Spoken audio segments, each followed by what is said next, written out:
He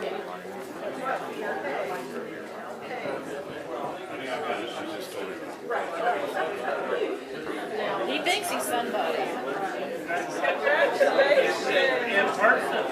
Thinks he's somebody.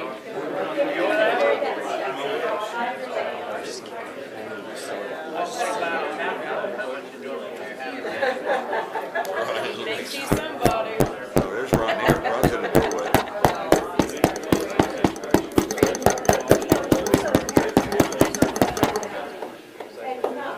Good evening. Good evening.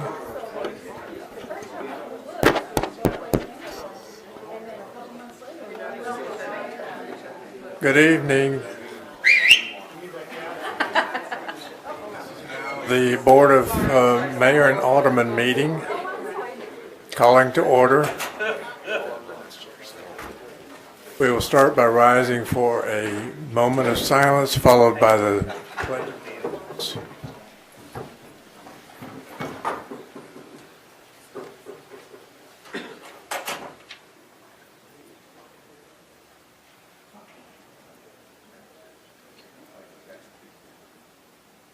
The pledge.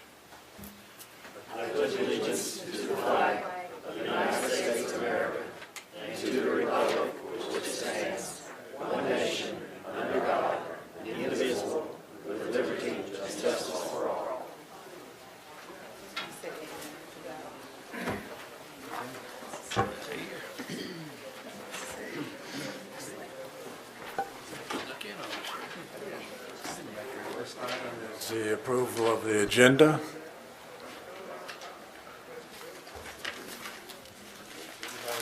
Any changes? Otherwise, we need to vote on it. I'll move for approval. All in favor, say aye. Aye. Any opposed? Next item is the mayor's report. We're going to have two different topics here, and I want to start with Dan. He has a story he's going to tell that's going to be very interesting. Mayor, board members, I appreciate it. I'm Dan Johnson. I'm the fire marshal. As everybody is aware, we had a tragedy in Gatlinburg last week. It was defined as the Chimney Tops 2 fire. I was contacted the evening of November 28th and was involved in something I hope I never have to deal with again. But I consider it a honor to be able to assist in that time of need.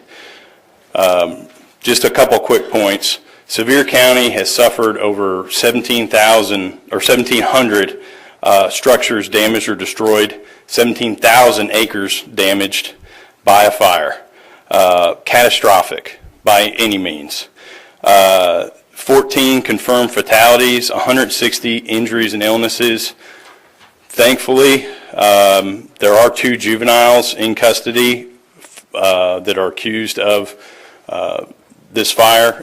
That's a terrible thing. It's a great thing that we can move ahead and people can start to heal on this process.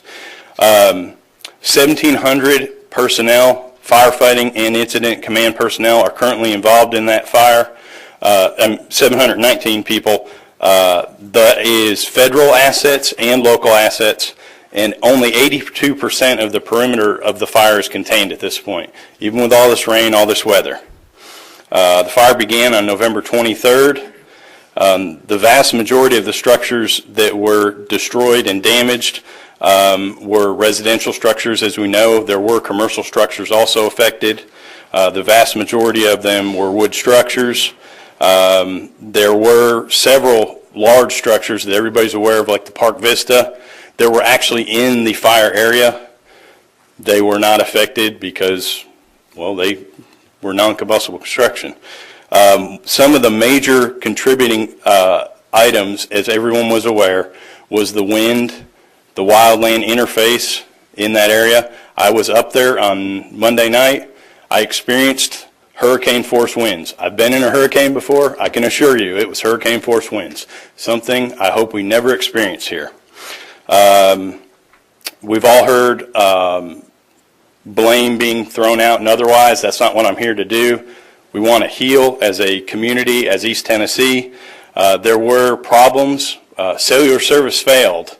Towers were burnt down. Radio towers were burnt down. Power lines were down everywhere outside the fire area. As I traveled in from Sevierville, coming up 416, I had to actually circumvent several trees that were down, and power was out for miles going into that area. So not only was it the fire issue, but also wind damage from the hurricane force winds. One of the other items was they have diminished water in that area now, and it's continuing to diminish because they do not have all the facilities back up, all the power back up. They're trying to make those things, put everything back together. Big thing, the cost of the fire itself right now is estimated. Now, this is just fighting the fire, firefighting efforts, almost $6 million, $5.6 million, almost $6 million. They don't have damage assessments yet on the properties. What I wanted to bring forth to the body itself was, ironically, I have started working with, before this happened, with State Forestry, and I handed you, one of the papers I handed you was the Firewise Community Program. Gatlinburg, Pigeon Forge, some of those are also, were working before in that program. We will continue that effort. We think here as a community that we're not really on the wildland-urban interface, but we do have areas that are not very different from some of those areas up in Gatlinburg. So we need to be aware this is a problem close to home. This is something that should open our eyes up, and we can help educate the community. My last point, so I can not waste your time anymore, the website www.mountaintough.org is the central receiving point for resources. So I have been asked by many people, this organization, outside this organization, what can we do? Please don't bring any more cases of water or other thing like that. Go to that website. There's a place to sign up. They need volunteers. Volunteers can be assessed there and be directed there. They can take donations. All that stuff can be routed through there. So just wanted to, I appreciate your time. I just wanted to give you a little update on that. As I said, it was something I never want to experience again, but I was glad I could help when I did. Dan, thanks so much for all your efforts up there. It was definitely, I know, a tough week on you and your colleagues dealing with all the, just the heartache and just the tough job that you had up there, and we really appreciate your efforts. I thank you. I was not on the forefront. I was in the incident management team, but I could tell from people coming back how scary things were down in the trenches, for lack of a better term. When I have a seasoned firefighter telling me I have never been so scared in my life, and I had fire shooting over my head from one ridge top to another. I know there's a lot of people from California that have experienced that before. We don't get that here. We don't deal with firestorms. So I'm sorry, Mayor, I think I interrupted you. No. Okay. I would say, though, that this is still the volunteer state. Yes. It shows. And to show that, the night of the incident and into the next morning, we had more fire resources in front of us than we could distribute efficiently, which was great. It's a great problem to have. And once we got control of that and we were able to disseminate who had what ability and who we could send where, it was a terrific problem to have. But I have never seen so many firefighters and fire apparatus at one location ever in my entire life. It was quite the thing. But just keep those people in mind, keep Sevier County in mind, and I appreciate your time. Thank you. Thank you. Next item is a presentation, but before I present this presentation, let me just say a little bit about our town. I think most people would agree that this town is kind of special. And when you try to think of all the factors that make it special, there are many, and you can talk about the beautiful subdivisions, the great job that the town that we the leaders of the town, great job that we do, and it's just we have great churches and great parks, and it's just all very special. But I want to emphasize one particular aspect of what makes it great here, and that is our schools. We don't operate them, but we certainly have a stake in them, and they are some of the best performing schools in the state of Tennessee, and for that we are very blessed. Tonight we have some of those students or their well, let me. I think, as everybody knows, the high school made the finals of the football and won it, and this is the first time ever, and for that particular award, and we want to congratulate them and present a proclamation. You going to read that for me? I can. This is whereas the Farragut High School Admirals football team became the 2016 state champions, winning the state tournament held in Tennessee Tucker Stadium in Cookeville, Tennessee on Friday, December 2nd, 2016 by defeating Independence High School with a score of 45-35. Whereas the 2016 state championship is the first for the Farragut High School football program. Whereas the Farragut Admirals football team has also supported one another, demonstrated courage and determination, exhibited volunteerism within the Farragut community while maintaining their academic responsibilities. And whereas Coach Eddie Courtney, the Admirals coach for 21 seasons, is a leader and a mentor to the Farragut Admirals football team. Now, therefore, be it resolved that the Board of Mayor and Aldermen declare December 12th through the 16th, 2016 as Farragut Admirals Football Week in the town of Farragut, and do hereby wish to extend their congratulations to the Farragut High School Admirals football team for winning their first state football championship. Signed this 8th day of December 2016. Want to come on down?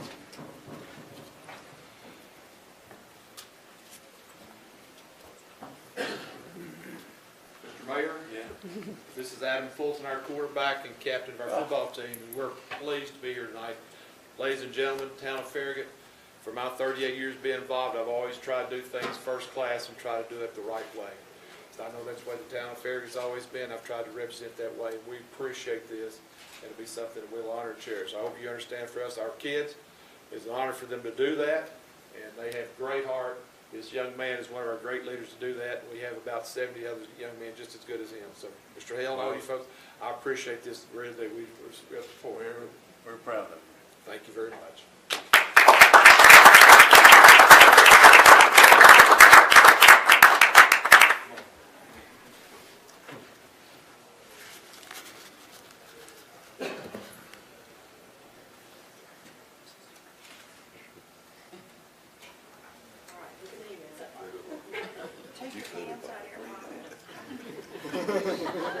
Just like a mom. Get behind. Between there. Again, thank you so much. I appreciate my 38 years. Town Farragut, whenever I've asked them for things, Mr. Bud McKelvey, I appreciate you folks for always helping us when we need anything. So thank you very much. This means a lot to us. Thank you. Thanks, Coach. Thank you so much. No, I don't know how to do it. We're back. Thank y'all very much. All right.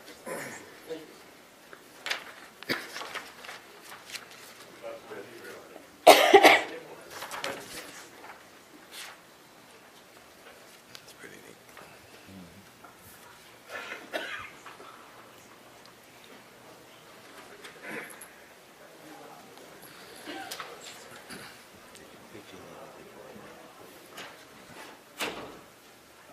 Mayor, was that all you had for your report? What's that? Was that all you had for your report? Yes. Can I add just a little extra onto that? Sure.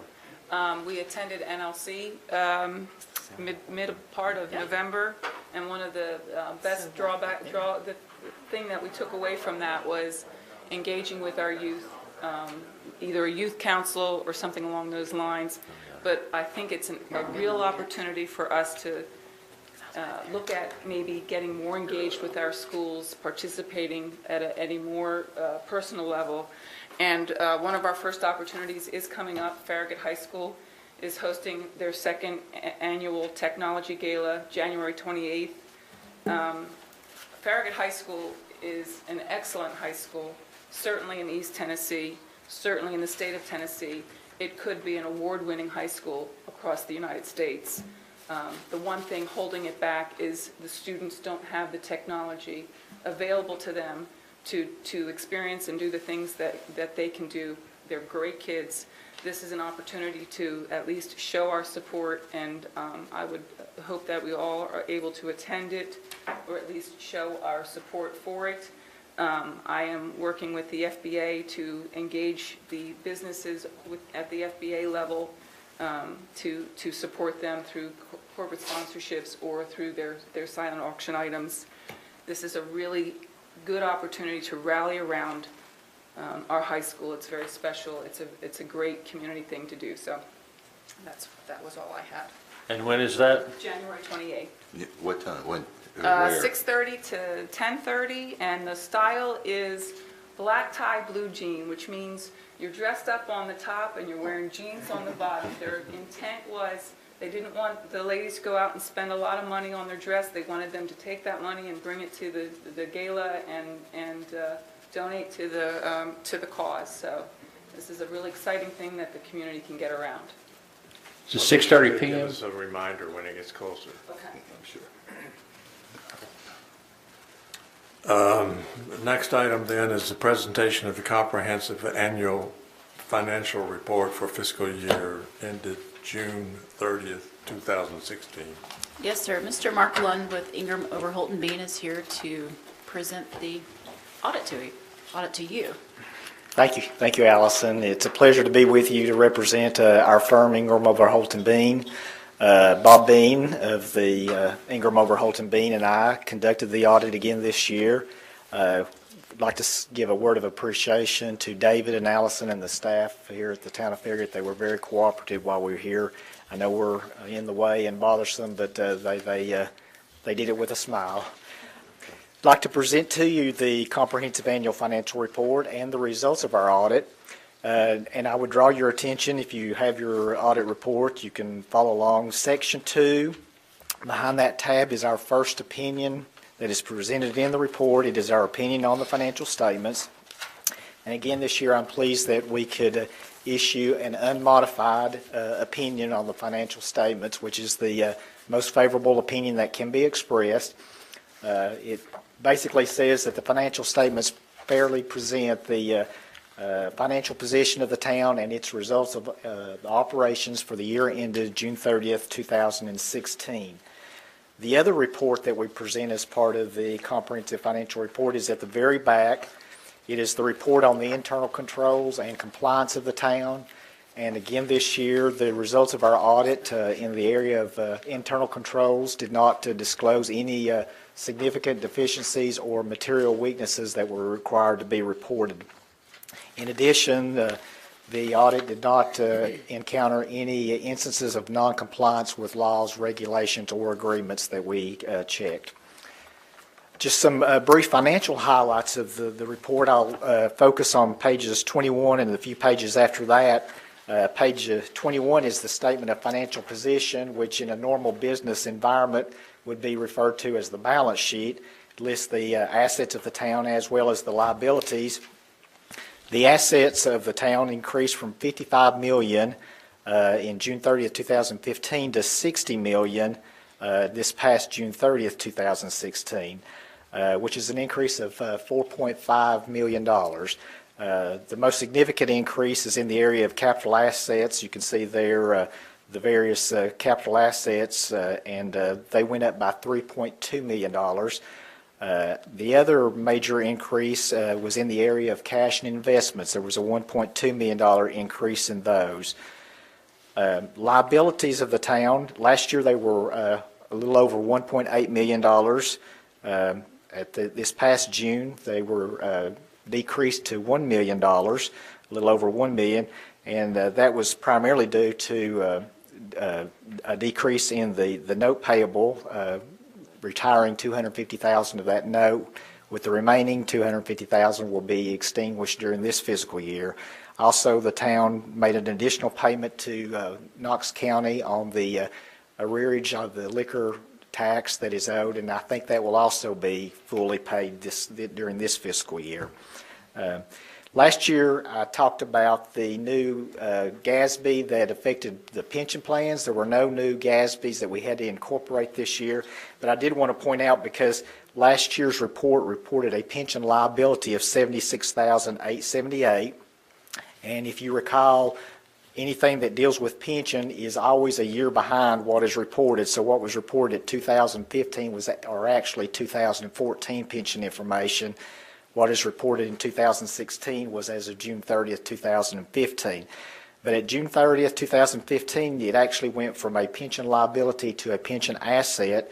It had an asset of $6,234, and they've already got the valuation done as of June 30th, 2016, and I'll go ahead and report to you that that asset has increased to $21,000. So I don't foresee that the town would have to make any contribution to the pension plan anytime soon. The income of the town, which is the page 22, which is the statement of activities in the business environment, that would be the profit and loss statement. The town experienced a what we would call a net income, or change in net position of $5.2 million. General revenues increased from $9.8 million to $10.8 million, with most of that increase being in sales tax revenue and the state income tax revenue. Behind that page are the individual fund statements, and I'm not going to go over those, and as well as the notes to the financial statements, and then there's various schedules behind that. They're all very comprehensive. They all present good information. I would encourage you to read through that. Also, read Allison's management and discussion and analysis, which appears right after the opinion. That gives a lot of insight into the town's activity during the year and the coming year as well. That's what I had prepared for tonight. If there are any questions, I'll try to answer them. If not, I will get back with you with that. I have none.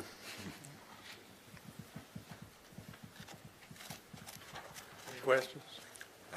Just a curiosity. Looking at their 2016, it's probably for Allison. It says sales tax $7,865,150. I'm looking on page 22. Did we really bring in just in sales tax $7,800,000? Yeah, that was the town's share of the local option sales tax plus what the state shares. Okay, so that's not just the sales tax that. That's not necessarily all of the local option. That includes what the state shares out of their sales tax revenue. I was getting Right. really excited there. Okay. Thank you. Okay. I didn't mean it in front of Allison, but I knew the answer to that one. I would have looked at you anyway. Okay. If there are no other questions, thank you. Thank you. I'm going to go home and nurse my kidney stone and be with you later. Thank you.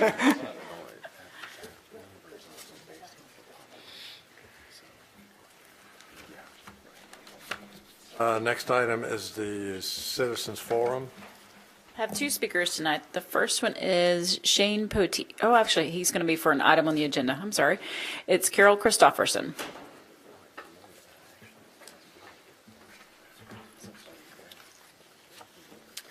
Carol Christofferson, 11320 Gates Mill Drive.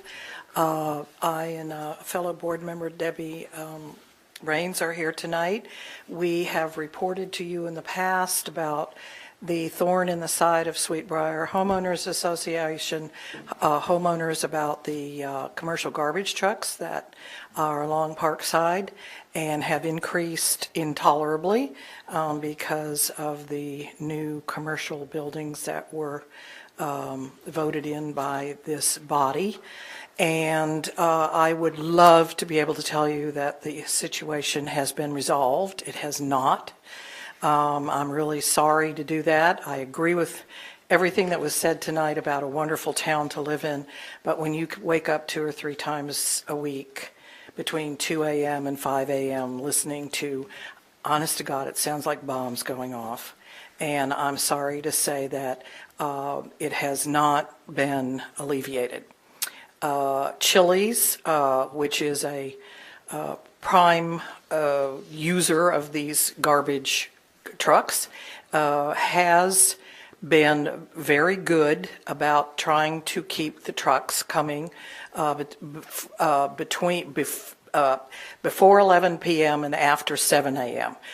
There have been some transgressions, and we know it. It is right behind one of the board members' houses, and she has proof that she gets up and goes and looks and sees the garbage cans from her bedroom window, garbage trucks.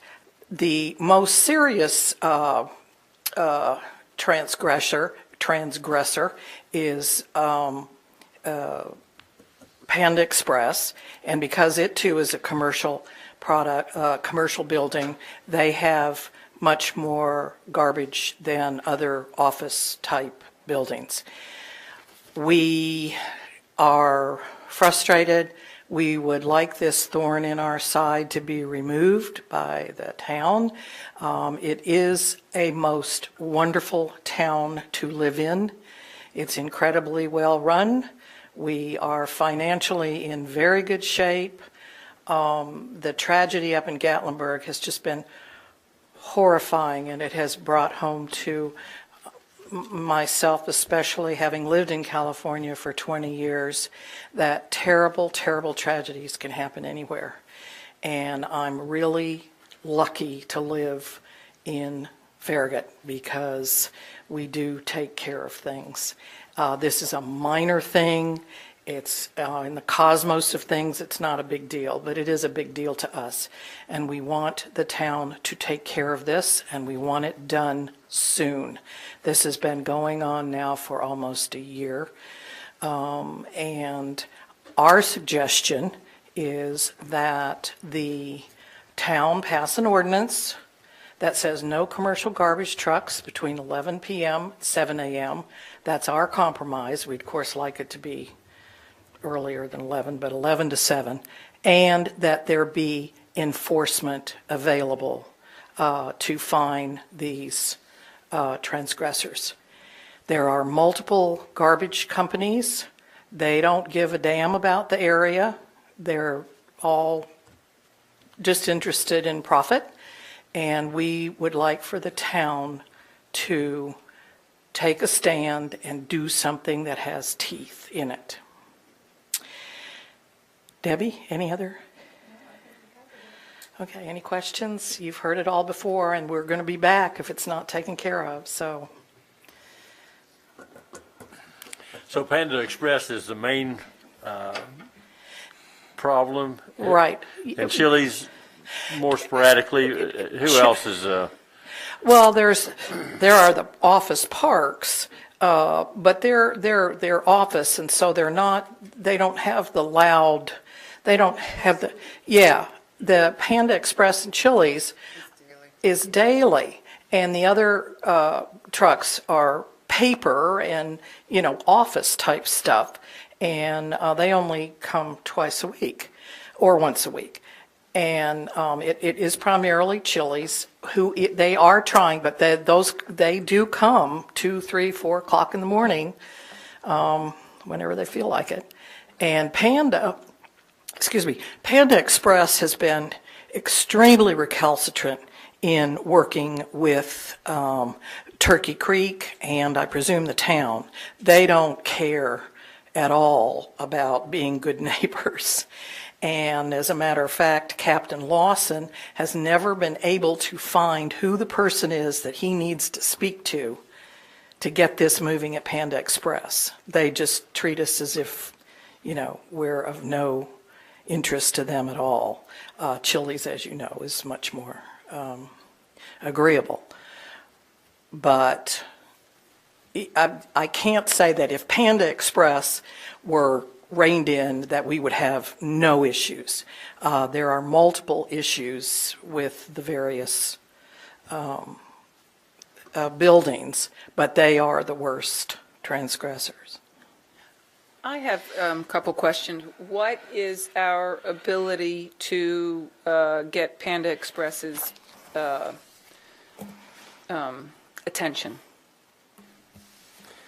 Well, I thought we already had their attention, frankly. This is the first I've heard that they were not in compliance with what we had requested. Captain Lawson has done a great job of going out there and really trying to get all these companies to do the best they can. I think certainly there may be time to time where I don't know what happens with their scheduling or whatever. They may have a bad night and they get there too early.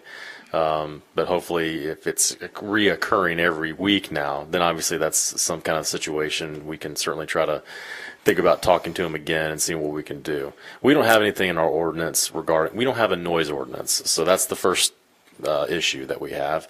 And Mr. Christopherson just mentioned, well, she wants us to enforce it. That's the second issue that we would have, is enforcing that ordinance.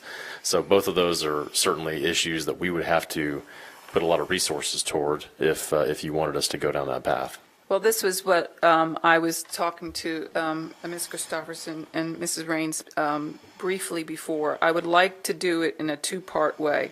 I would like to see if we could manage to get, well, I guess the first thing we would do is reach out to whichever garbage company we might have a good relationship with to say, hey, we'd like to coordinate all of these, one garbage collecting company, that they're collecting, and they collect between 7 a.m. and 11 p.m. at night,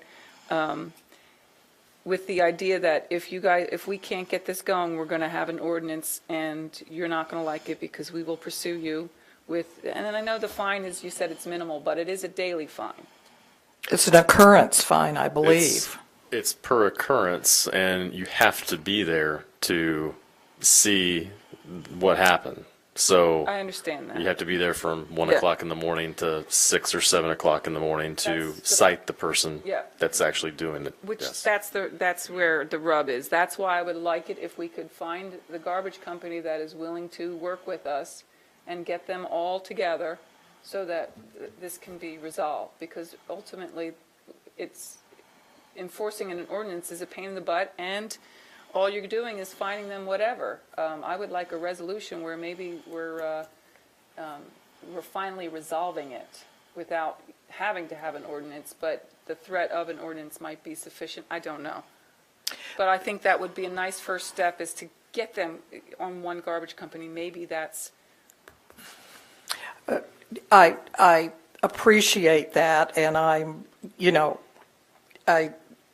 willing to go that route, but I think it's the problem is there are 5 garbage companies, and these buildings and these offices all have contracts with them, and you would have to go to the offices and the Chili's and the Panda and get them to agree that they would go with one garbage company. Well, we could spend a year doing that. We could spend a year trying to enforce an ordinance and not get anywhere with it because we're sitting someone there and spending a lot of money and nothing comes of it. That's my concern, is that might not be the fix you think it is. I don't know the answer. If I knew the answer, I would be that way. I mean, the Chubby Ladies Detection Agency spent one night from 3 to 6, and we didn't catch, but we took pictures of 5 different garbage companies picking up garbage. Now, if you want to hire the Chubby Ladies Detection Agency to help with this. I can't speak for Debbie, say yes, but yes, and I'm not being light of this. But if they get fined enough and their name gets in the newspaper that they are breaking ordinances, that it might be helpful. Well, what do you guys think? I've proposed something here. What do you think? Is this pie in the sky? I don't know. Well, I think most of them do have contracts, and based on, I guess Mr. Hale can expand on this, but the contract may read a certain way. We have no idea what it looks like or how it reads, but sometimes contracts have that written into them as far as the pickup times based on the closeness of a residential area. In my conversations with Mr. Lawson, he mentioned something about talking with 3 of the garbage companies, but maybe not the 2 newer startup companies, and thinking that they might be real interested in cooperating and working. And I just wondering, has that discussion ever taken place? Do we know? I know he's talked to the 3 major ones that are out there. I'm Sure. talking about the other 2. I'm not sure with that, and I know right now he's very busy in trying to nab everybody that's stealing from everyone in Turkey Creek and other places. He's done a phenomenal job. I mean, he really has done a good job. Mayor Board, I'm happy to follow up with Ms. Christofferson tomorrow if she's going to be around. I can try to get some more information from her, and then try to come up with maybe an alternative solution or something like that we can come back to you with in the future. Okay. Well, I think Alderman Pavlin is onto something too, because our neighborhood, we got together. There's only 37 homes in our little neighborhood of Smithfield, and the homeowners association got together and bid out the garbage pickup for all 37 homes, and got a phenomenal rate, and we paid out of our homeowners dues, and it's a deal. It's a package deal. I think that the same thing could be done with the Turkey Creek merchants and businesses if they were to do that, and then you got control too. You can set parameters, say, okay, you want this chunk of business, here's what you got to do. Getting them to do that, I guess, would be the next thing. But it's Maybe we could get your subdivision to come up with a contract with one of them, and then. No, sir. No. I don't mean with. I'm talking about for your neighborhood. We've tried that in the past. We've got 200 homes. And we had Waste Management, and I think they have about 35-40% of our neighborhood, but we're never going to get.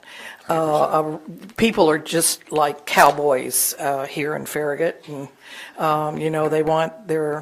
they want to do things their own way.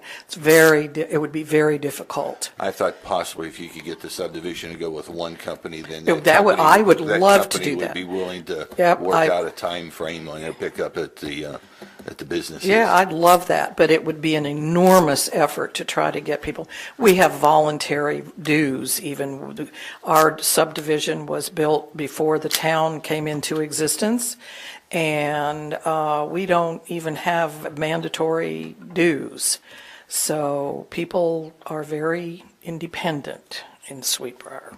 We have the same thing in Sugarwood as far as mandatory dues, but we negotiated a deal. Matter of fact, I just renegotiated the deal with Waste Management to lower our garbage pickup. Or unlike Alderman Markley, we don't do it with the homeowners' fees, but we did do a deal with them to where they couldn't pick up, whether it be trash or a recycle, they couldn't pick up before 7 o'clock.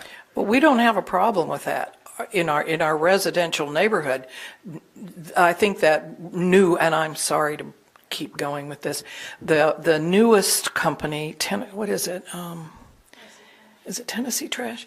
I don't know. They're the earliest ones, and they're never there before 8. So the residential area, a lot of the homeowners wouldn't be interested in putting together a package unless it was extraordinarily less expensive. Well, what it did for us was it gave us leverage with NHC. We had the same thing going on that you've got with NHC, and that gave us leverage as a neighborhood to work with them to make sure that it didn't.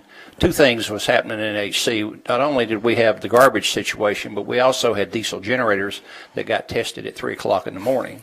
Well, we don't have that problem, thank So goodness. this was Yeah, a leverage NHC it keeps took. coming up as a comparable issue, and it's not. NHC was one company, and they had one garbage company. And yes, if we had one company that we had leverage with, I'd be out there. I would have been out there already.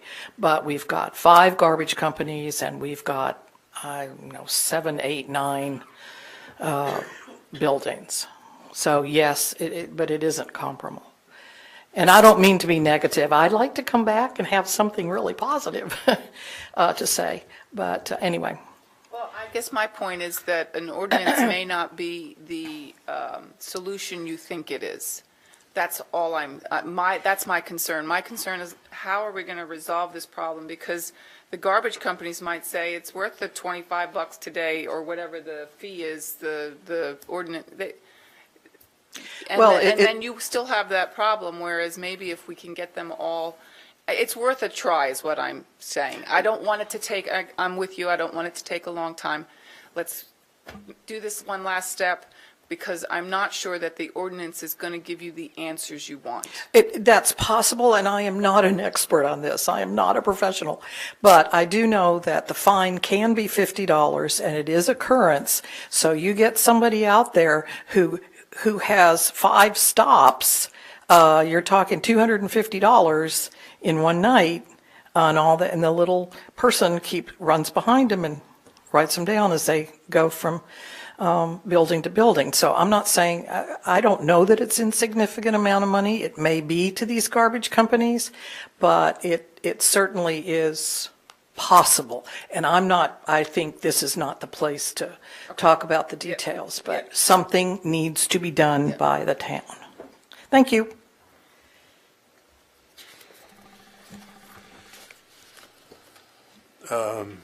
You said we had 2? No, sir, the other speaker is for an agenda item. Okay.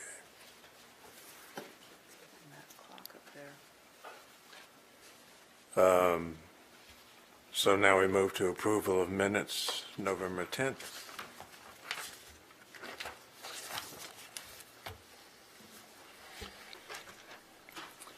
I move to approve the minutes as written. Second. All in favor say aye. Aye. Any opposed?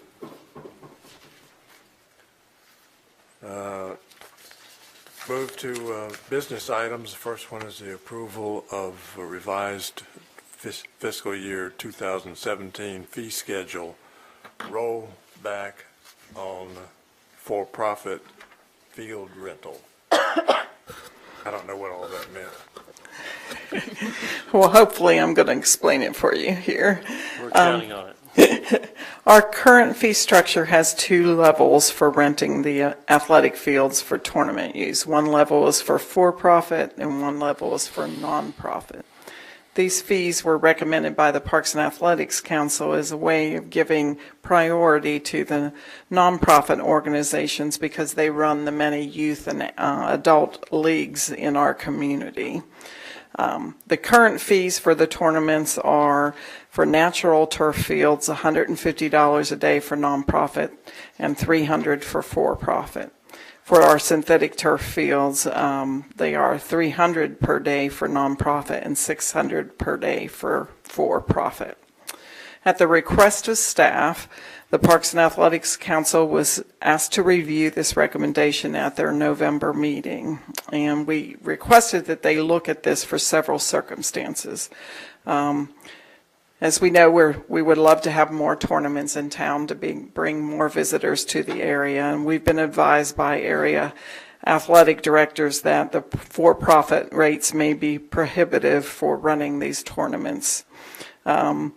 Secondly, with the way that business is going now for the nonprofit organizations, many of them are not actually running their tournaments themselves anymore, as it used to happen in the past, but they are hiring for-profit businesses to do this. So it's coming through as a nonprofit, and that's the rate they're paying, but they are, in fact, almost the same as the for-profit businesses. So it's gotten very muddied about which level and which category they fall into. So the council voted unanimously to recommend that the rental rate be one rate, $150 a day per day for natural turf, $300 a day for synthetic turf, regardless of whether it's for-profit or nonprofit. And in addition, due to a request from our rental groups to provide a half-day option, that we also add a half-day rental rate at $85 per field for natural turf and $170 for a synthetic turf. So we're asking for your approval of that tonight.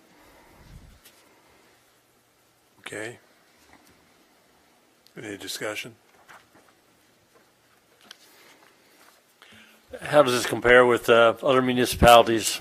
The $150 rate is about the same. Everyone has their own little things. I think Knox County rents at $100 to $125 a day, but then they charge some hourly fees that we don't charge for. So it just, but the nonprofit rate is within the range of most of the area. Profit. No one else does it that way. Okay. I move to approve a fee of $150 for natural turf and $300 for synthetic turf per day per field, plus add a half-day rental fee of $85 per natural turf field and $170 per synthetic turf field. Well, I'd like to second that.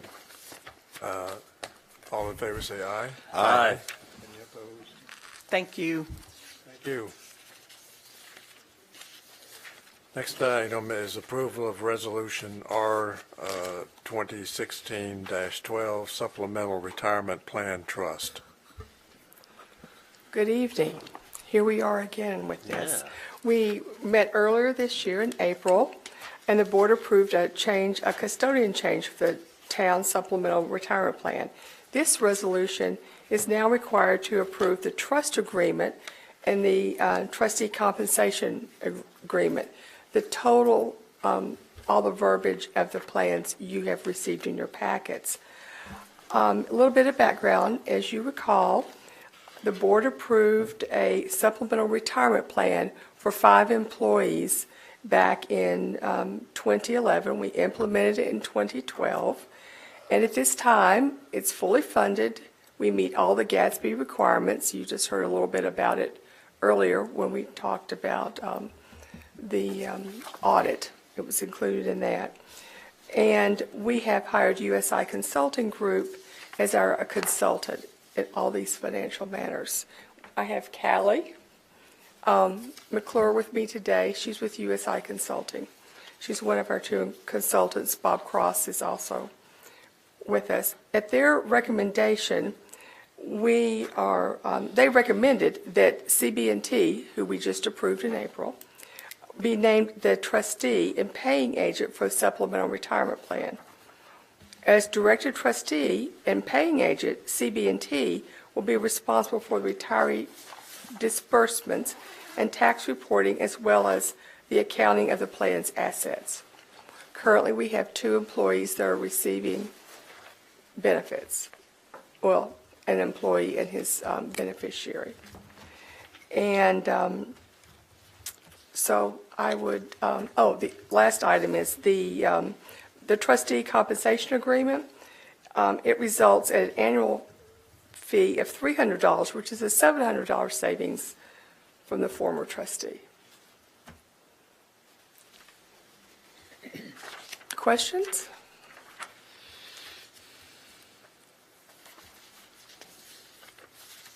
Any discussion? Sounds like a pretty good idea to me. Anytime we can save money. Thank you.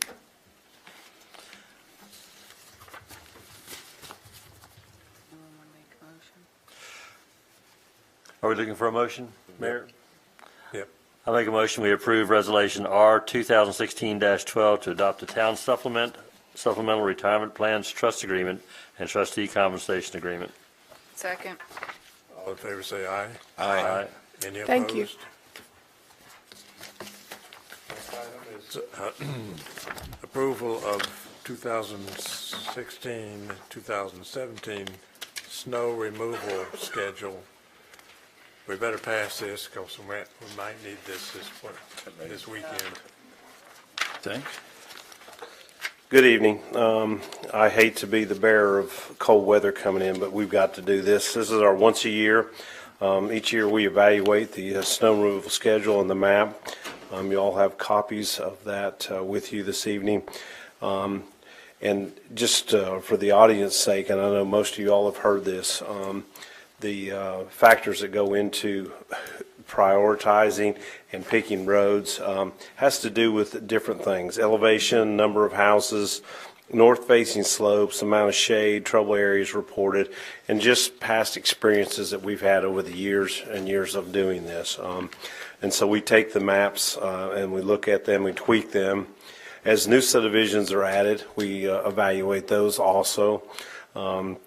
Some of the new subdivisions that we have either don't have it, but just a house or two that's been occupied, or they're flat properties, or the front end of that beginning street is actually we were doing, and they've added more houses towards the back. We'll just go on up the hill to take care of those. And so what we'd like to do is this is before you, and just ask for your approval of the snow removal schedule and map. We have the maps themselves there. The red roads that are there are our first priority roads. That'll be the first ones that we go out and attack during the snow event or an ice event. And the second sheet that has all the names on it, what we'll do is we start with that. And we work through that. If it's a continuation snowstorm that's happening over hours or days, we might not ever get off the first priority map. So if you all are getting calls or anything about this, we're doing the best that we can do with the conditions that are given to us. If we do get off the first priority, then we start on what we call the ABCD list, and you'll see those listed and the roads there. We have 5 truck applications, 2 dump trucks that have salt spreading capabilities and plowing. We have 2 pickup trucks that have plowing capabilities and hopper spreaders in the back, and then we have 1 pickup truck that just has plow capabilities. So we have 5 pieces of equipment that will be out on the road during these events. And so we just, like I said, we try and get the first priority done as soon as we can, and then we'll move on. After all of the first and second priority list is taken care of, that's when we expand ourselves into north and south sections of town. And what we'll do is we'll go into a subdivision the streets aren't on that list, and we'll start plowing those. And that's going to be your little short streets, your cul-de-sacs, other streets, and we'll start on one end of town and we'll work ourselves all the way to the other end of town on north and south side of Kingston Pike, which is easy for us to break up until we have everything, at least pushed back so people have access. Excuse me. How many trucks do you have? 5. I can't believe you do all that with 5 trucks. Well, you'll hear us come by in the middle of the night a few times. Well, I'm impressed. The guys are broke up into 3 shifts. Just for your information, we run a shift from 7 to 3 in the afternoon, from 3 to 11 at night, and from 11 at night until 7 in the morning. So we divide the guys up into those 3 shifts. That cuts down on our overtime, that we have to pay. So, and it also cuts down on fatigue, which is really bad in snow events. And so that hopefully that cuts down on any potential accidents or problems. And so the guys can do what they need to do, go rest, and then they can come back, or they can stay at the building and rest if they want to. We have some things there that they can rest and sleep on. If you got any questions about any areas that you all have been contacted about, or anything that you think that you might want to add to this list, this is the purpose of having it before you this evening for your approval. And it's also on the website. If you ever have somebody to call and say, what priority am I? This is on the website as well. I didn't get that kind of call. I got a 6 a.m. call, said, there's snow on my road. Yeah, it's kind of like when it rains. They Thank call you and say, for telling me. I have water running down my driveway. Like, yeah. We forgot to put up the Farragut umbrella today. We can't be, that's one of the things that people don't understand. We can't be everywhere at once. No. And so we have to have a systematically way to go through this process, and they just have to be patient with us. And if we get a surprise, and that's what created us to get more equipment in the back of 2 of the trucks, it was the one when everybody was at school and it decided to snow about 2 o'clock in the afternoon or 1 o'clock, and then nobody could get out or back. And so, you know, it's a challenge every year. Every snow event is different. There's no 2 that are the same, and there's a lot of variables that go into that. Well, I move for approval of the Public Works Department snow removal schedule and map. I'll second it. All in favor, say aye. Aye. Any opposed? Thank you very much. We got to go to ordinances. The first one is a public hearing and second reading, ordinance 16-23, an ordinance to amend the Farragut zoning ordinance, chapter 3, section 9, attached single-family residential. I think this is continued. Residential district R4, subsection C11, to provide for a new setback provisions for accessory structures. This is the second reading. This particular ordinance basically is just simplifying and standardizing setback requirements for accessory structures in R4. There's been some variation in how those structures have been treated as far as setbacks, and in fact some of them are required to meet a 25-foot setback, which is far greater than the principal structure or the house would be required to meet. So what we're trying to do is make it more logical and establish setback requirements that are very similar to what we have in other residential zoning districts. So that's really what this ordinance basically does. It was recommended unanimously for approval by the Planning Commission in October, and of course was approved on first reading, and there have been no changes to it since first reading. The staff would recommend approval on second reading of ordinance 1623. Discussion? Nope. I have none. None. I move to approve ordinance 16-23 on second reading. Second. All in favor, say aye. Aye. Any opposed? The next one is the first reading, ordinance 16-25, an ordinance to amend the Farragut zoning ordinance, chapter 3, section 12, general commercial C1, subsection B12, to provisions to allow for outdoor kennel facilities, dog days, canine play school applicant. This ordinance was reviewed at 2 separate Planning Commission meetings, and basically the applicant petitioned the town to have our existing provisions that relate to kennels, and basically a kennel in our zoning ordinance is defined as any lot or premises on which 4 or more dogs more than 6 months of age are kept. Basically, they petitioned to have our current provisions be revisited so as to provide for the opportunity to have an outdoor fenced area. As currently worded in the general commercial district, you can have a kennel, but it has to meet two basic requirements. First, it has to have, the building has to be soundproofed so that the dogs cannot be heard barking outside the structure. And then secondly, there's no outdoor fencing that's permitted. That language was included many years ago to try to lessen the likelihood of a nuisance. As you know, a kennel can potentially be very noisy, smelly, potentially unsightly.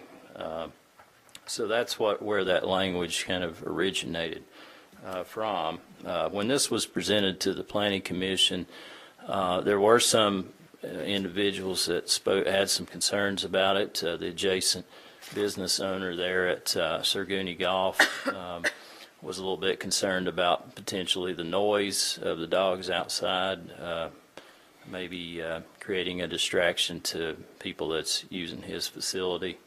There were also some residents from Stonecrest subdivision, which is over a couple hundred feet away, at least at the closest point from the property where this is being proposed, that spoke out and were concerned about making sure that if outdoor fencing were provided for, that measures be put in place to lessen the chance of that becoming a nuisance.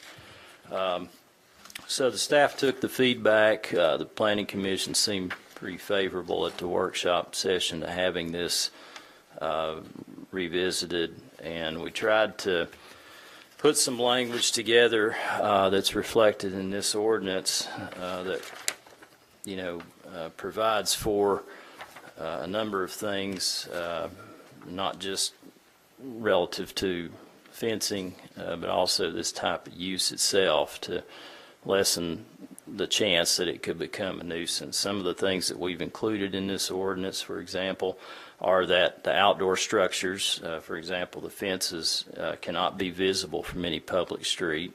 The second thing that we added was that the boarding of the animals has to be confined to the interior of the structure.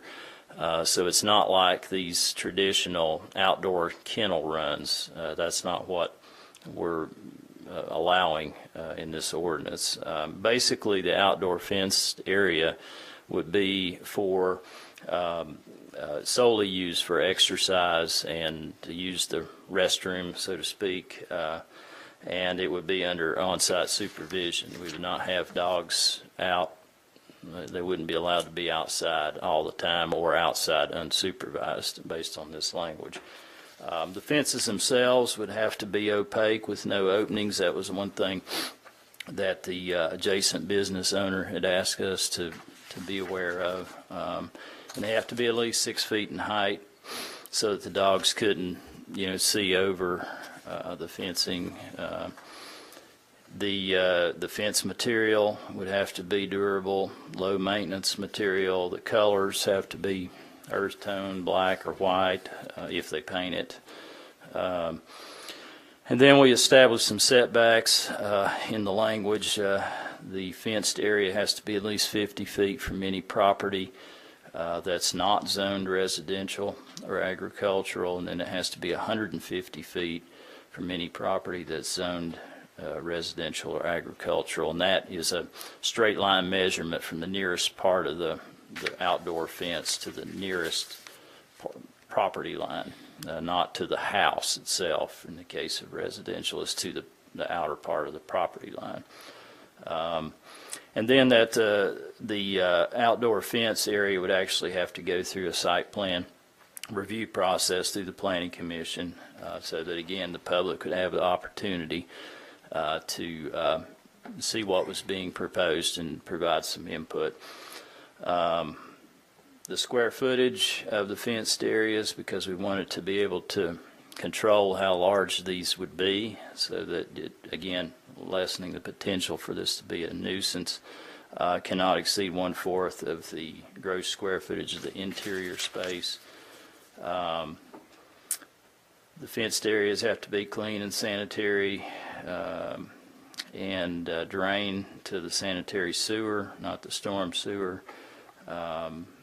They would have to go through potentially the town's special pollution abatement permit that's handled through our stormwater director, just to make sure that there's no runoff from the waste that's getting into the storm sewer system.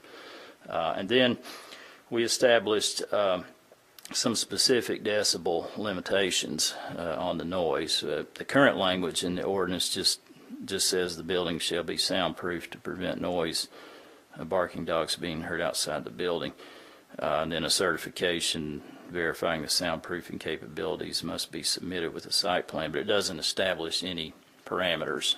So what we tried to do in this ordinance was to give some specific parameters on what we would accept as a tolerable noise level, and that would be 80 decibels inside the space and 30 decibels outside the space. Those readings were taken, because I'm certainly not an expert on noise, they were taken from an actual assessment that was prepared by a how do you say that? A noise engineer. Okay. Engineer that looked at the space that she was interested in moving into, and he had these decibel levels. And then I included in your packet what maybe a comparable noise would be to 80 decibels, for example. You might experience that with running a garbage disposal or a dishwasher. And then when you look at 30 decibels, that is a quiet rural area, so it really should be very hard to hear anything at 30 decibels, and that's the noise that we would control it at outside of the facility. So there's a lot of language built into this ordinance.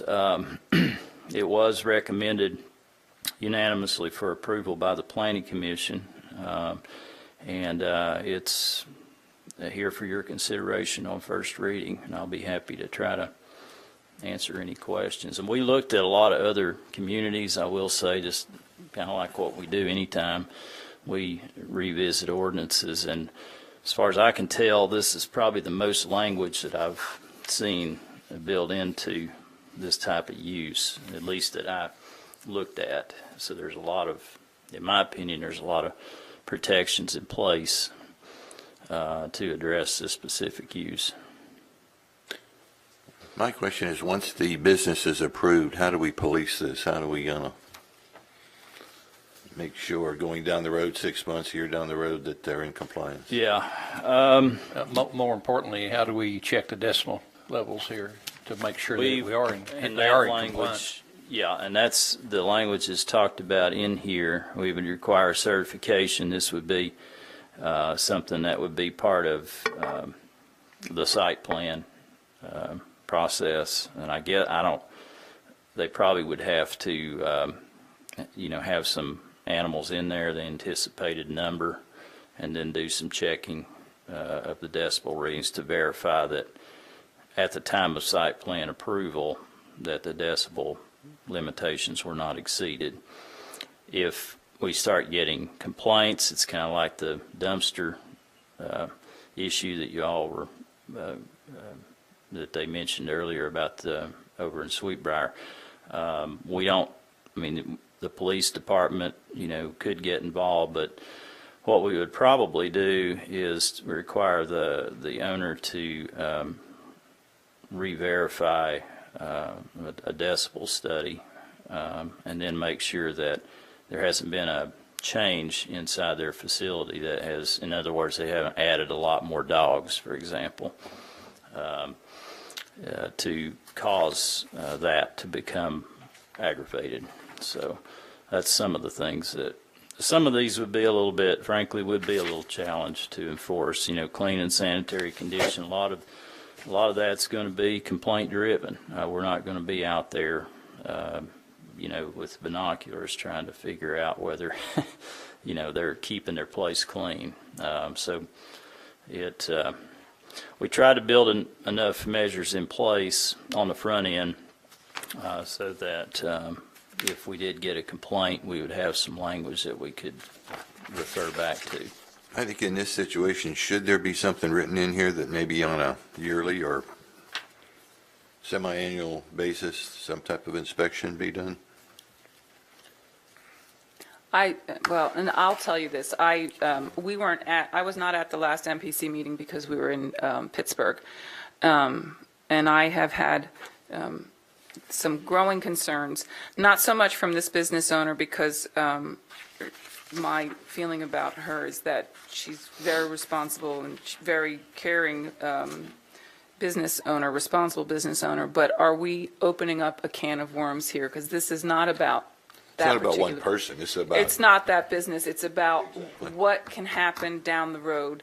And I've spoken to Mark and Ashley and anyone else who would care to listen to me on staff about this struggle, because sometimes when we do things, we're hoping to do something right because we want to support our businesses.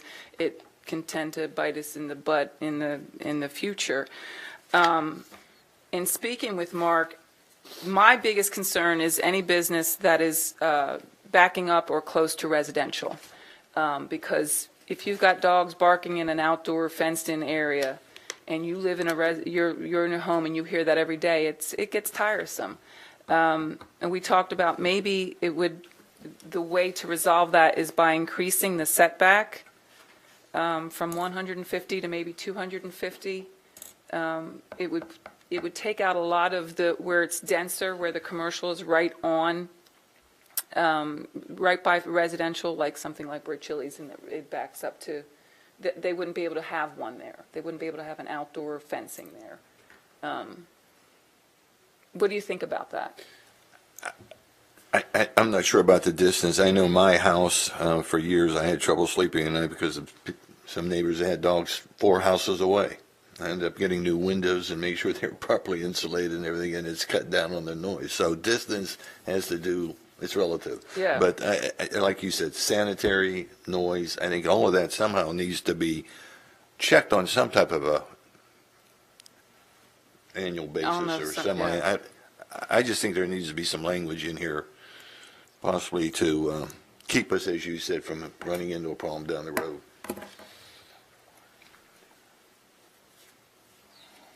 How do we address that? Is that something we can address in an ordinance, Mark? Well, I'd have to get with our stormwater coordinator, but if they're required to get a special pollution abatement permit, we could set up a annual inspection through that permit, and then get it scheduled so that we could go out and make sure that the facility is consistent with the way it was when it was originally approved and consistent with its permit. Or if that type of permit wouldn't be required in this particular case, we could have the fire inspector, just like they do with other businesses in the town, do an annual inspection of the space. He would be mainly looking for what he looks for, but that's something that I could potentially go with him or someone else that might be familiar with the zoning related provisions, if that would be something that would be helpful.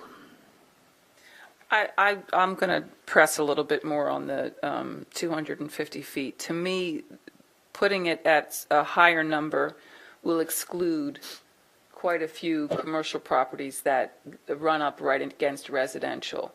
And ultimately, I guess that's what I'm looking for. There's vulnerable areas. We live in suburbia. We are not in the middle of a rural area.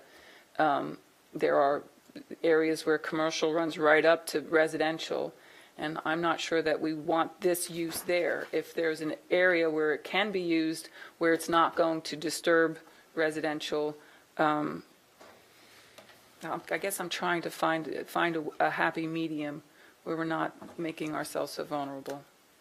One other question I have is on this outdoor area that's fenced in, is this one dog at a time? Is that what we've got there, or we got multiple dogs? Multiple dogs seem to bark together, where one most of the time don't, so. It would, they obviously have multiple in the facility. Now, the applicant can speak to how they would be bringing them outside of the fenced area, but again, that's not really going to be enforceable by the town staff.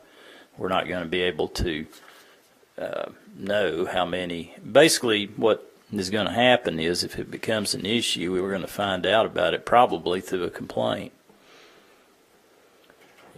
And then we'll have to go back and make an assessment of what's going on and make sure that if there are any of these provisions that are being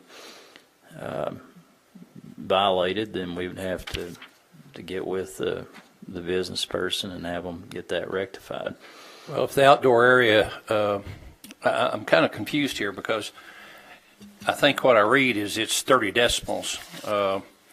I don't think 30 decibels, 200 feet, 250 feet, or 150 feet. That's for the indoor space? Correct. Okay. Oh,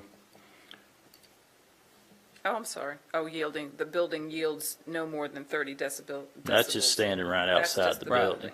Yeah. So, I mean, regardless of how far away it is, I don't see that that 30 decibels would be a concern. No. But I'm not talking about the inside of the building. I'm talking about when the dogs are out in the outdoor fencing. They're not. You can't limit that. That's noise. Yes. Yeah, because what that G talks about is the indoor space. So what I'm kind of saying is we're going to have Chili's garbage cans, but it'll be dogs. Well, no, they won't be out at night. There is they some won't be out at language in night, here but- that talks about that it has to be under on-site supervision. Again, that's something that would be complaint-driven probably if they're not following that language. We're not going to know whether there's somebody taking the dogs out. There seems to be a facility that is at the corner of Peterson, Kingston Pike, that has an outdoor area. Have we researched that to see what we've got going on there as far as noise? Well, that's that backs right up to Kingston. That's an existing grandfathered. Sure, but that's a good example. Yeah. To go by. That would probably I'm trying to remember zoning districts, but that probably would not meet the distance requirement from the nearest part of the outdoor run area to the nearest residential property line. Understood, but again, I think if the concern is noise, then wouldn't that not be a good example to go by? It could be. Possibly, Yeah, unless you have maybe they're probably a good business owner, but that's not a guarantee for us. That's my concern is you could have somebody who doesn't care and is going to let those dogs run and be barking for 5 hours even during the day. That can be irritating. What I'm trying to do is make sure that we're not setting that right up against residential and making it so that the locations where you put it is not it could there's You're trying to make it as full as error-proof as possible by separating that potential nuisance as far away from something that might have a complaint. Well, in her concern, if it's the noise on the outside, we have no, again, based on who the owner is and how careful they are about doing this, you don't really know what you're dealing with noise-wise until you go somewhere where there is the noise. Mm-hmm. And of course, we have her existing facility now that we could use also as an example. Yeah. So, Alderman, is your concern trying to put some kind of decibel reading in for outside noise as well? I'm trying to limit the locations that you could put this so that we're not running up against the same problem we have right now. Different ideas, but we have a problem where we've put commercial right next to residential without much protection. If we extend the setback to 250 feet, it limits the areas of town where you can put this, and in that, we're safeguarding our residential areas. I guess that's what I'm trying to, by extending it further, it says, oh, you can't put it, you can't put it, you can put it, and you can put it in the middle of nowhere. The concern with trying to establish a decibel on the outside is that's almost completely unenforceable. Well, unless it's complaint driven. Inside, you can do some structural things and measure it. But outside, and inside, they're going to have the dogs in there all the time at some staging. Outside, it's sporadic, so I don't know how we would establish. And this doesn't impact our current applicant, because she's 253, 200. She's over 250 feet from where the outdoor fencing area would likely go nearest part to the nearest residential property line. Well, again, it could be 500 feet. Mr. Pinchot noted it 4 houses away. Yeah. I mean, You're missing my point. Number I guess my point isn't the feet, because yes, you can hear in 250 feet. My point is, you've just taken out a ton of locations where you can't put it. Right. By making this 250 feet, you've taken out a good amount of the commercial along Kingston Pike where you can't put an outdoor kennel, or an outdoor fenced-in area.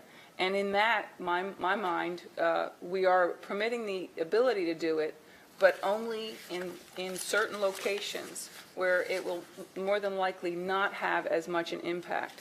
And it's not perfect, but I guess it's the next thing to me is, if you don't do the setback, then you don't allow outside fencing at all. I agree you need to have a setback, but is 250 the number? I guess mine was, I just was kind of looking at the commercial that's backed up right against residential. Their building, where her building is, it's a square and there's commercial, it's 3 things. She will be on the inside between a gas station and then it's the building, so she would be on this, and then residential's on the other side, so they wouldn't even see the fenced-in area. And she's got commercial next to her, so. This location isn't the issue, it's just going forward. I'm not pointing at any particular one. I can do whatever you want me to do or try to find out. I'm like I said, I'm not a noise expert at all. This isn't something, this is about, I know probably less about this than I do telecommunications. And so, although I'm learning a lot more about that. But I could look into it if you're wanting to establish some exterior decibel maximums. I don't know. I think if you're going to put a number on it, I think you need to know what the decimal level would be at that number versus 300 feet, 500 feet, or does it fall within a range, and what should that range be?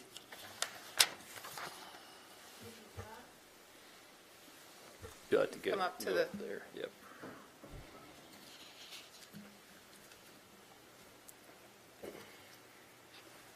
I was just going to ask, Mark. Your name and address for the record, please. Thank you. Harriet Williams, 690 Shadywood Lane, Knoxville.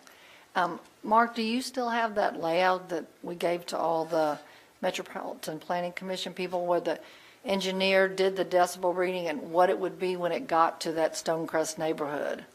Because that's like 250, 300 feet, and he actually did the reading all the way to that neighborhood. We have you talking about this report? No, it was the map, the colored map. I don't have a map. That we gave to everybody.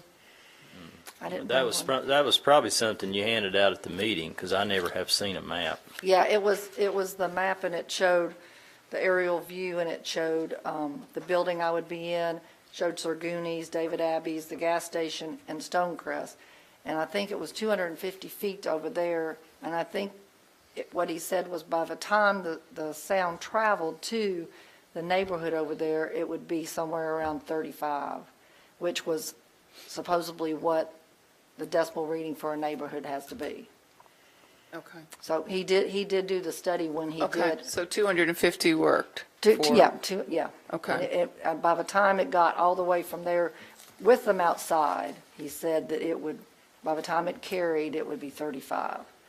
which Okay. is either 30 or 35, and he said 30, that's like, yeah, 30 is what he has in his written analysis. yeah. And that was from the fenced-in area all the way to the Stonecrest subdivision, because that was what people were worried about.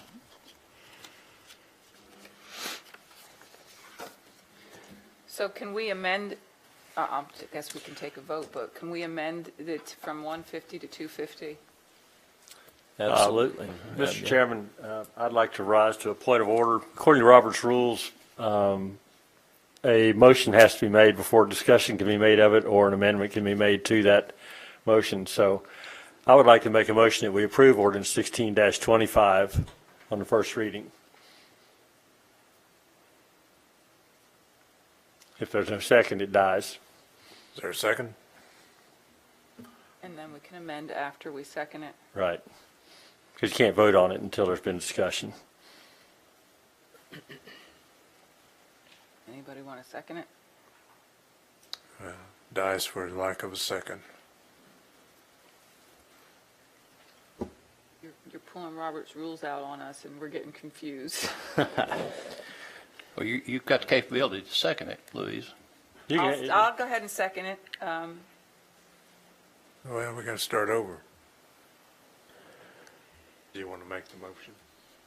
So if you want to make an an amended motion, now's your So I can make an opportunity. amended motion. All right. I move to approve, what is this ordinance number? 16-25. 15-25, amending the setback from 150 to 250 for the outdoor fence.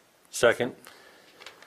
Mayor, hold on before you take the vote. We do have a citizen would like to comment on this. Okay. Now that we have the motion on the floor.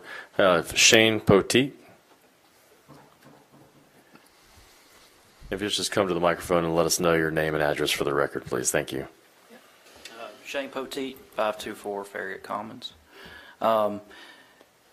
When she gets approved, I'm going to be one of her neighbors. I own CrossFit Farragut right next door to her. Before the meeting started, we had a discussion. I think she answered a lot of my questions. A lot of questions my clients have been answering or asking.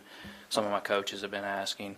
I know I've been in conversation with our landlord on this particular matter, and I just want to say that most of those things have been answered here tonight. So coming into this, I wasn't sure a lot of again, we had questions on the, obviously sanitary, obviously noise.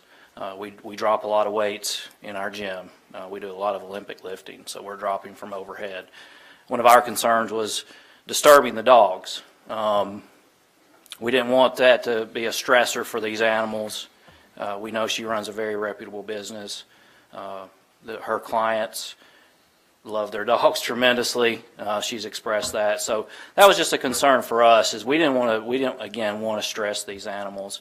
From what I understand with the audiographer, that right now it stands at 80 decibels inside the building. I don't believe that with where we're at, that probably won't be a problem with us with the dogs. Being a business owner, I want to be able to see everyone succeed in Farragut. At the same time, I've expressed those concerns with our landlord, and I believe Harriet has answered those questions for me too. So, any questions for me? I was talking to one of your clients. She says you guys toss the balls up against the wall. We do. Is that going to be an issue for the dogs, Harriet? I would say dropping the weights would be louder, because when we do what we call wall balls with the balls, they're lightly touching them. All it is it's not like a throwing motion. It's more of a motion like this, where you're tossing up to a target. Oh, okay. And that doesn't make any noise. I mean, you could sit there and do that all day and never hear the ball touch the wall. Our concern again was the weights.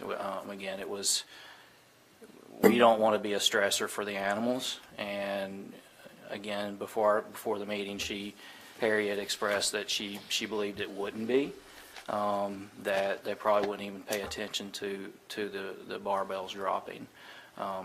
Again, these were concerns I brought up. It wasn't like for lack of a better word, it wasn't a bitching session with my landlord. It was a question-answer session. I wanted to make sure she understood that in the future, from a landlord standpoint, if clients started to see a problem, that she and I would have to address that.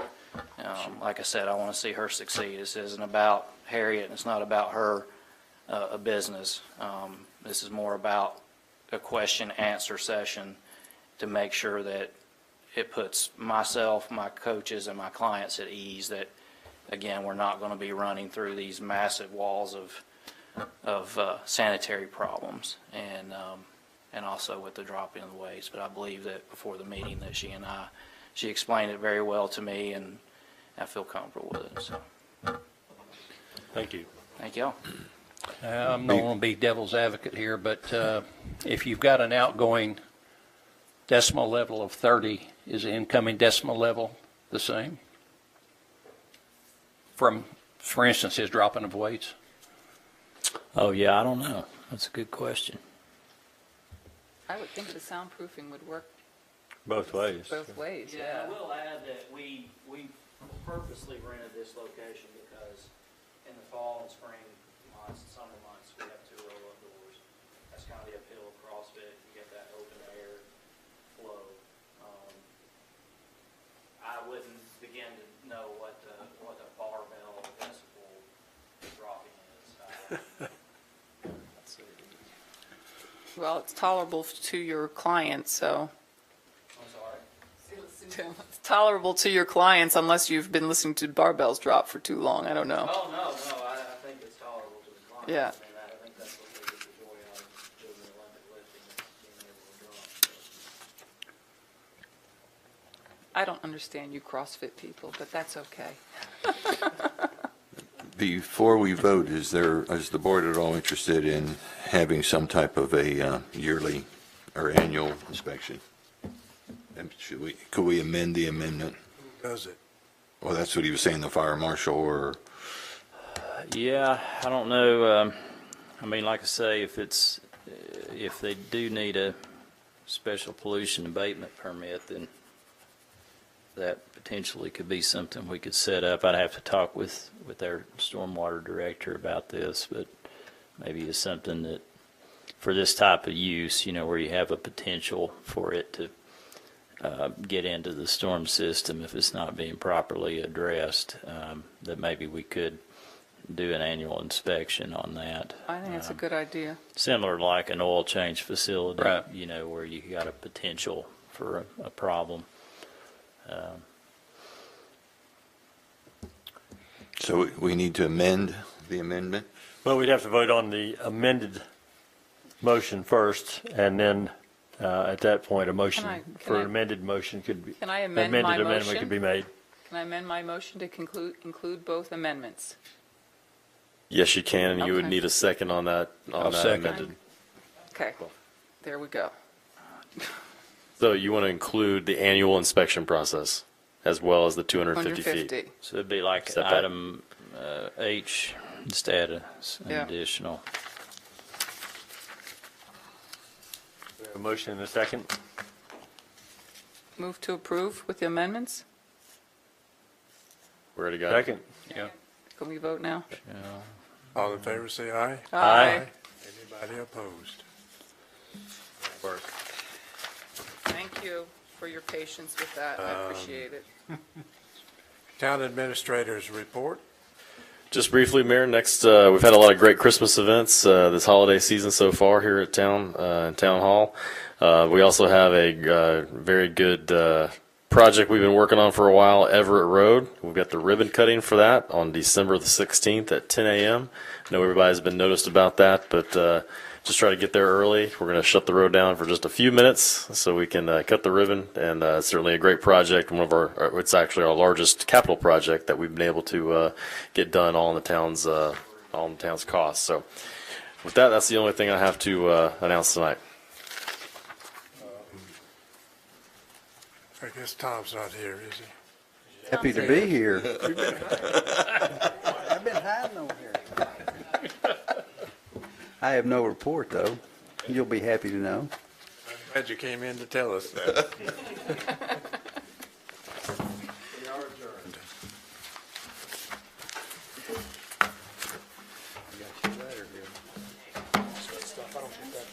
what oath proclamation?